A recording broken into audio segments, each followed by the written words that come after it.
Assalamualaikum warahmatullahi wabarakatuh. Teman-teman, kali ini mari kita dengarkan nasihat Kiai tentang permasalahan hidup.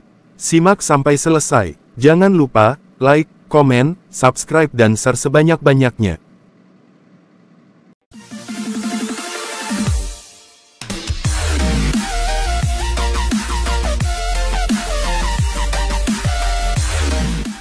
Assalamualaikum Kiai. Waalaikumsalam. Maaf Kiai. Nasihat apa yang akan Kiai sampaikan? Di sini saya akan menyampaikan tentang permasalahan hidup. Ketika seseorang melihat suatu permasalahan, satu permasalahan bisa menjadi perdebatan, karena bedanya memandang dari sudut yang berbeda-beda, lalu masing-masing bersikukuh dengan pendapat dari sudut pandangnya masing-masing, dan masing-masing merasa benar dengan pendapatnya. Dan tidak ada menemukan titik temu, padahal yang dibahas masalah yang sama. Ingat, manusia itu tempat salah dan lalai, lemah dan keterbatasan berpikir sebab pikiran disandarkan pada indera, padahal indera itu terdinding dari kebenaran sejati. Pendapat yang disangka benar, sering ternyata salah.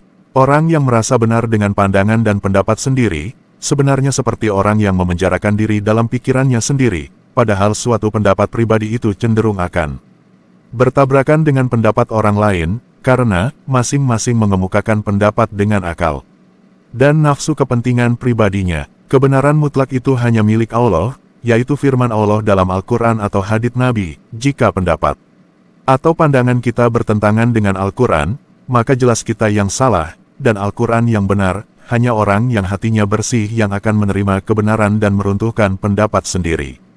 Tidak akan disentuh oleh kebenaran Al-Quran orang-orang yang hatinya kotor, sebab Al-Quran itu suci.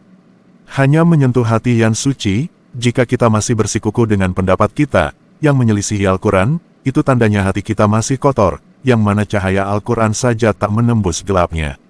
Yang beruntung di dunia ini, di saat dia berjalan di dalam tidur ini, di saat di mana arah perjalanannya tidak jelas dan mata ruhaninya terpejam dalam tidur, orang itu segera tanggap bahwa dirinya dalam dunia fata morgana, dan segera menyadari untuk berusaha mencari cara agar mata ruhaninya bisa terbuka, sehingga dia terjaga dari tidur dan tipuan mimpi yang mempesonakan. Dan segera mencari dan menyadarkan kesadaran budi dan keteguhan iman, lalu mencari jati dirinya.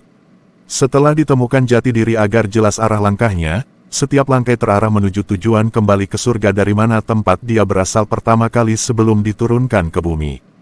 Menyusun rancangan perjalanan, dan melaksanakan dengan sistematis, terkoordinasi, profesional, terhadap tugas yang Allah berikan ketika di dalam tempuh perjalanan dunia, sehingga sampai di surga dalam keadaan purna tugas, dengan hasil tugas yang memuaskan dan mencapai hasil paling sempurna. Ingat, apapun yang kamu lakukan, kok tidak ada muatan akhirat di dalamnya, maka kamu sedang membangun mimpi di dalam mimpi. Dan jika yang kamu lakukan ada muatan akhirat di dalamnya, maka kamu sedang menanam tanaman ketika kamu sedang dalam tidur, dan akan kamu panen ketika kamu terjaga. Di dunia ini, orang yang tak punya mata hati, itu seperti orang yang berjalan dalam tidur, walau berjalan sebenarnya tak tahu kemana arah tujuannya. Ketika dia mati nanti baru dia terjaga. Makanya banyak orang mati baru merasa kalau ternyata banyak langkah salah yang telah ditempuhnya. Karena berjalan dalam tidur, dan mengigaunya dalam tidur ini ternyata banyak yang salah, dan baru disadari ketika setelah mati, ketika malaikat memukul pecah kepalanya. Jangan biasakan dasmu anget, gara-gara memikirkan yang bukan bagianmu, suka ngitung uang orang yang bukan milikmu, suka metani aib orang, urusi saja urusanmu, perbaiki akhlak dan budi bekerti dengan memperbaiki ibadahmu. Karena mengurusi yang bukan urusanmu, terus dasmu kemebur uanget, terus pusing lalu sambat.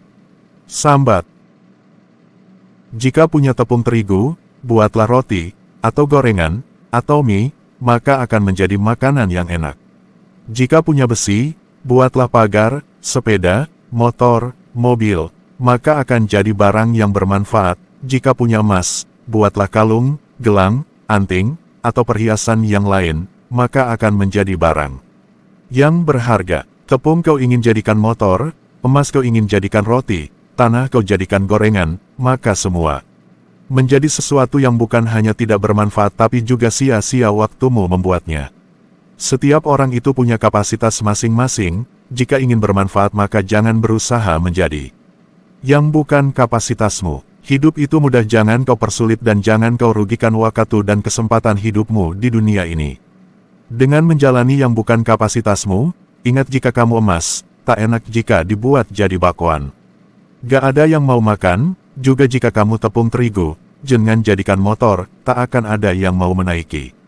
Saya sebenarnya tahu, kalau saya jelaskan akan makin tak paham, bahkan pahamnya malah sebaliknya. Jadi kenapa tak ku jelaskan? Semoga bisa paham apa yang saya sampaikan.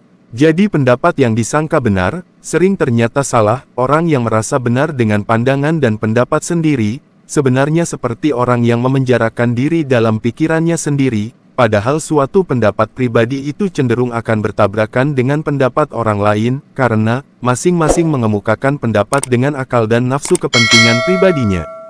Terima kasih Kiai atas semua nasihatnya, semoga bermanfaat.